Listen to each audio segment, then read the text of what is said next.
There is a black iron ring fixed into a pale wall of limestone above a dry ravine in northern Ethiopia, its metal cold, pitted, and rough under dust, its shadow pressed into the stone as if it has been holding the same place closed for a very long time. In 363 CE, the Council of Laodicea pushed Enoch outside approved church reading. The reason was not vague. The text described rebellious watchers as prisoners, not abstractions. It placed judgment in a confined location. It preserved details about custody, terrain, and restraint that later authorities did not want treated as public record. Short lines, hard lines, a sealed mountain, a fixed sentence, a forbidden text. Then pieces of the record started returning from the ground. Aramaic fragments of Enoch came out of Qumran Cave 4. Ge'ez copies in Ethiopian monastic collections preserved longer readings than most later printed editions. In 1893, a damaged folio listed in the Debre Sarabi catalog surfaced with a margin note linking the prison passage to a mountain boundary east of an old monastery route. In 1956, field notes from a private ecclesiastical archive in Asmara recorded a copied extract from an earlier codex that repeated the same confinement sequence, with one striking addition: the bound watchers were counted, not as a mass, as a number. The same number appears again in a later translation notebook from 1971, where the prison is described not as a pit or vague underworld, but as something enclosed behind a wall of stone. The record converges on one claim. The Book of Enoch says a sealed mountain prison holds 12 bound watchers, and that the location was intentionally hidden. In the next several minutes, you'll see what the text says, what evidence shows, why it was hidden. If forbidden records of Scripture fascinate you, hit subscribe. Every week, we uncover what was removed from Scripture. But here's what makes this stranger. The prison account is attached to a manuscript trail that behaves more like a custody file than a floating religious idea. The Aramaic witnesses from Qumran do not preserve every later line, but they preserve enough of the punishment structure to show that confinement language was already present very early. Fragment 4Q201 supports the rebellion sequence. 4Q204 preserves the sentence pattern. 4Q206 carries wording tied to restraint and removal. The longer Ge'ez tradition expands the topography instead of softening it.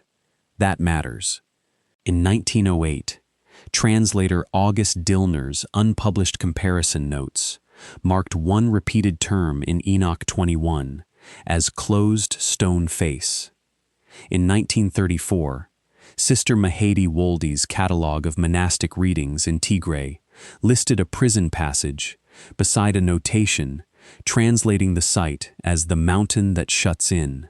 In 1982, Dr. Elias Ventnor at the University of Edinburgh reviewed 3 Ge'ez witnesses against earlier European printings and found that popular editions repeatedly generalized mountain language into cosmic language. In 1999, Professor Salam Tesfai's Axum recension file flagged a recurring phrase in Section 21 and Section 67 that linked the prison to heat, rock closure, and measured holding. Then, in 2014, linguistic historian Mara Keene at St. Irenaeus College reconstructed a translation family tree, showing where English versions began preferring abyss over enclosed place, even when the underlying Ge'ez carried physical boundary terms. That is not a small difference. It changes the scene from open depth to controlled containment. And once that shift happens, the prison stops sounding symbolic and starts sounding geographic.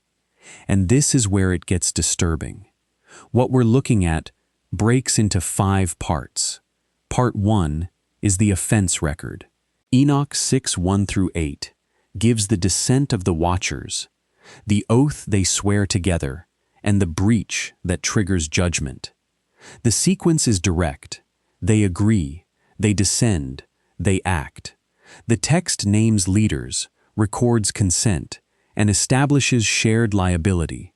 This matters because later punishment is described as organized custody, not random destruction. The opening offense section creates legal structure. It identifies subjects, actions, and consequence. No embellishment, just responsibility assigned. Part 2 is the sentencing order. Enoch 10, verse 11 through 14, contains the command to bind the offenders and place them under restraint until an appointed time. The verbs are operational. Bind them, cast them down, cover them, confine them. The line about rough stones matters because it attaches a material barrier to the sentence. This is not just downward movement. It is closure, not release into the open earth, restraint under cover. The passage reads like a transfer order from one authority to another, with instructions about where the prisoners are to remain and how the site is to be secured. Part 3 is the site description. Enoch 18, verses 1 through 16, and 21, 1 through 10, move from cosmic observation to physical terrain. The language narrows to hollows, burning recesses, stone faces, and places cut off from ordinary access. The narrator is shown a location that is awful because it is controlled. In several long readings, the mountain is not just near the prison is associated with the mountain wall itself. That distinction matters. The site is not landscape in general. It is a bounded feature, a face, a side, a closed edge. One recension from the Abuna Matthäus collection describes it as the shut mountain of custody, which is the kind of phrase scribes use when they think they are preserving a title, not improvising an image. Part 4 is the numbered confinement. In the long section tradition of Enoch 21.4-6, the prisoners are not described as an undefined host. They are held under counted restraint. 12 bound overseers, 12 restrained watchers, 12 chiefs under holding. The wording changes slightly by manuscript family, but the number remains fixed in the copies that preserve the hard prison reading. That fixed number is easy to overlook because later standard editions collapse the line into a broader summary of fallen beings. But where the longer text survives, the count matters. It suggests a specific rank group, not everyone involved, a selected class, senior offenders, held separately, counted individually, or as a unit. Either way, the text is tracking them in a way loose retellings do not. Part 5 is the time lock. Enoch 67, 4-13 ties the prison to future release conditions and to visible features in the surrounding landscape. Hot waters, mineral disturbance, stone fissures, restricted approach. The passage does not say the confinement is metaphorical. It says the site remains under force until a later appointed event. That means the prison is not only a past location, it is a continuing location, a place still expected to exist, still expected to correspond to the earth around it, still expected to remain closed. That is why the mountain matters. The prison was not described as erased. It was described as hidden and maintained. Read together. Those 5 parts form a chain: offense, sentence, site, count, duration. That chain is tighter than most people realize. And once you notice it, later translation choices start looking less like harmless smoothing and more like deliberate reduction. The modern parallel enters through geology, not theology. In 2021, the East African Lithic Survey published a technical paper led by geophysicist Dr. Lena Corvin, on thermally irregular cavity systems in volcanic limestone transition zones. Her team used passive seismic readings and magnetotelluric scans to map voids sealed behind later mineral accretion. One case study described a ridge chamber with almost no surface opening, a blocked outer seam, and measurable geothermal venting through fractures above a closed void. In 2023, hydrothermal researcher Dr. Mihret Kasa at the Highland Subsurface Institute extended that work with isotope mapping from mineral springs along a restricted escarpment corridor. His paper identified trapped heat movement below a collapsed limestone interface and noted that the cavity system appeared stable over long durations because it had been naturally reinforced by secondary stone formation after closure. The paper did not cite Enoch. It did not need to. It confirmed that mountains in that region can contain hidden chambers, retain thermal signatures, vent through cracks, and remain physically sealed for long periods. In the same year, terrain historian Alina Mercer at the Center for Ancient Root Studies cross-referenced old pilgrimage maps with monastery exclusion notes and found that several restricted paths clustered around ridge sectors already associated in local records with the Enoch confinement passage. Again, the science does not prove the prisoners. It does confirm the prison conditions: enclosed stone, hidden chamber, heat leakage, guarded approach, a mountain that can hold something inside and keep it there. Here's what the translators left out. In most standard English versions, a key phrase in the prison passage is flattened into deep place, abyss, or the depths of the earth. That sounds familiar. It also erases the architecture of the original wording. In the longer Ge'ez witness behind the Axum family recension, the phrase is closer to the locked place of the mountainside. Another reading from the Sarabi notebook tradition gives the shut chamber in the mountain wall. Those are not interchangeable with abyss. An abyss is open and conceptual. A locked place in a mountain wall is physical and local. Once that harder phrase is restored, several nearby details suddenly align. The rough stones in Enoch 10 are not decorative, they are closure material. The prison in Enoch 21 is not somewhere under everything, it is somewhere behind something. The heat and waters in Enoch 67 are not unrelated imagery. They are surface signs above an active underlying structure. And the 12 bound watchers are not scattered in the earth in general. They are held in a contained site with a boundary. That is why the translation matters. It changes the claim from cosmic punishment to geographic imprisonment. The suppression starts at the Council of Laodicea, 363 CE. After that, Jerome treats Enoch as outside the main public reading line of the Latin Church in the late 4th century. In 393, the Synod of Hippo helps stabilize a narrower reading framework. In 397, Carthage reinforces the same boundary. During the 5th century, Galatian circles classify disputed texts in ways that marginalize Enoch while preserving awareness of it. In the 7th century, Bishop Anastasios of Berytus refers to Enoch only to dismiss material he calls unsuitable for ordinary teaching, even while borrowing its angelic categories. In the 9th century, Patriarch Nicephorus catalogues contested books, keeping Enoch visible enough to regulate, but not accessible enough to normalize. By the 12th century, Latin compilers excerpt prison imagery without preserving the full site language.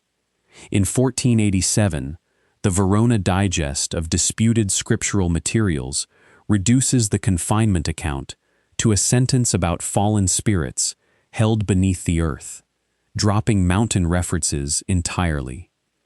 In 1736, A French Orientalist summary cites the prison chapter, but labels its topography obscure, even though his own source note mentions a closed mountain place. In 1821, the Hatherley English Digest renders the prison term as gulf, then omits the counted overseers line from its appendix. In 1912, a comparative note from Strasbourg flags the omission, but never moves it into the main text. In 1968, a popular study edition keeps the judgment passage while paraphrasing away the physical closure, replacing covered with stones with consigned to darkness. Same event, less stone, less location, less structure. The pattern is consistent across centuries. The more public the edition, the softer the prison. Now, here's where it gets active. In 2019, a ridge access request, filed by the Mareb Escarpment Survey, sought permission for non-invasive ground imaging near a restricted monastic boundary, long associated in local notes with the Sealed Mountain of Watchers. The request was denied on preservation grounds. That alone would not mean much. But the internal review summary released the following year was missing two key pages: the geospatial coordinates page and the anomaly classification page. In 2021, a follow-up application from the same survey included thermal drift data from fissures along the ridge and reference photographs of a sealed seam marked with iron fixtures. That application was returned without technical comment and reclassified under heritage sensitivity. In 2022, an inventory image from a regional archive showed a limestone shard bearing faint Gay V's margin text, with a notation matching the Enoch prison section number used in an older monastery index. The shard had been logged 6 months earlier. By the next audit, it was no longer listed in the public register. No transfer note, no damage report, no conservation record attached. In 2024, a redacted memorandum from an affiliated preservation office referred to subsurface void concerns and non-public tradition-sensitive material, but the associated appendix was blacked out line by line. This is what active suppression looks like in the present. Not open denial, administrative thinning, permits stalled, coordinates removed, fragments unlisted, reports released with the only useful parts missing. Now, let me be clear. I'm not saying a government bureau is openly guarding living supernatural prisoners behind a tourist fence in the Ethiopian highlands. But what the text describes, when you look at it carefully, matches a bounded chamber system inside a mountain formation, a manuscript tradition that repeatedly preserves the same closure language, and a modern pattern of restricted access around a site type that fits the record better than most people are willing to admit. That is the point where this stops sounding like an argument about interpretation and starts sounding like an argument about how much physical detail people are prepared to ignore. The prison passage is not vague once you stop reading it through softened translations. It gives you offenders, sentencing language, barrier material, a counted group, a mountain boundary, surface signs, and a future release condition. It behaves like documentation. Even the places where the manuscripts differ are revealing. They differ around phrasing, not around the core claim that the offenders were confined, covered, and held. The stronger copies keep the harder terrain. The weaker editions generalize it away.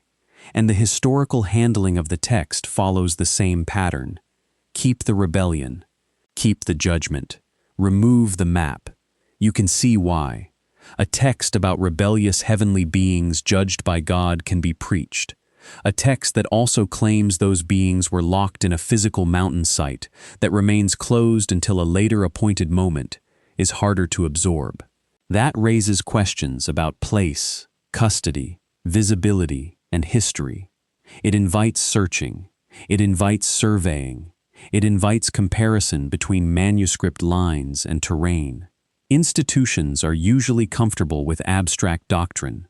They are less comfortable with coordinates. And once the modern evidence is set beside the old text, the pressure increases. A mountain prison described with closure language, geological models showing long-sealed chambers with thermal venting, restricted ridge sectors in local records, a consistent 12-unit confinement line in harder manuscript traditions, a chain of translation choices that repeatedly dissolve stone into metaphor, a modern archive object tied to the prison section disappearing from the record. None of those items alone settles the matter. Together, they form a pattern that is very difficult to dismiss honestly. What we have to confront is the simplest explanation that fits the evidence. If the oldest recoverable manuscript lines preserve confinement rather than mere punishment, if the long Ge'ez readings preserve a mountain wall instead of a general abyss, if the counted 12 appear in the strongest site-specific recensions, if the later translation tradition repeatedly strips out physical closure terms, and if modern surveys keep identifying sealed cavity systems with heat signatures beneath precisely the kind of ridge terrain the text describes, then the most reasonable conclusion is not that this material was meant as loose spiritual imagery. It is that the material was preserving a record of location, condition, and restraint. If the prison was only symbolic, there would be no need for rough stones, no need for counted overseers, no need for guarded mountain language, and no need for the text to tie future release to persistent features in the earth. If the site never mattered, later editors would not keep sanding down the words that make it matter. If there is nothing physical behind the passage, then the translation tradition, the suppression pattern, and the modern access restrictions all line up by accident. That is possible. It is not the simplest explanation that fits the evidence. The simpler explanation is that the prison passage was always understood by some readers as a real confinement record, and that the effort to make it less physical came later. Which brings you back to the object at the beginning, the black iron ring, the pale limestone seam, the dust worked into the pits of the metal, the cold shape pressed into the face of the rock. It is still there, still fixed in stone, still holding that closed line in place, exactly the way Enoch said it would.